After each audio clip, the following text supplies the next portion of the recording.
गंजाम जिला सानखेमुंडी में निम्नमानर पीडीएस चाउल बंटन एने अभियोग होते जोगाण विभाग नीरवद्रष्ट साजिଥିବା अभियोग होउछि।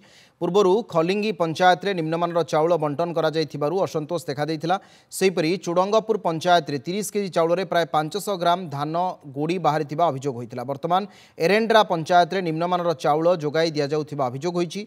आज सरकारक पक्षरु पीडीएस चाउल बंटन करा जाउथिबा बेले सेथुरु धान गोड़ी मिसा चाउल बाहरिथिला। फलरे चाउल फेराइछंती हिताधिकारी।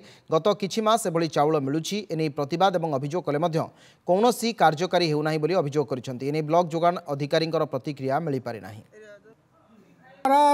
जो धान खराब धान नौ नांती सरकार आमको पंचायत को खराब धान चाउल आसला कमी गम चाउल आमर तो गम चाउल धान नौ ना गम चाउल आसला कौटू आम से कौन करूँ आम मिलर वाला मैंने बोलते नौ ना कटे दौरान आने बोली कहते से गाड़ी रे आम रिटर्न आनु लेबर पैसा गाड़ी पैसा आम चार्ज अधिक खर्च होमर मागणा दौरान बोली एमती खराब चाउल गम धान नौ ना आमको से गम धान आम जो दौरान से मिल वाला आणुंट कौटी आमको 8 किलो काट रिटर्न कौन आमर टीए डेग्री 40 टंका खर्च होमें जो बिल हंतसंत हो पलट वल्ट हो जो दुनिया पटुआर से आम कथा शुणुना तेणुक आमको भल चाउल दिंतु नचेत आमर गम चाउल नहीं आमको गम चाउल दिंतु।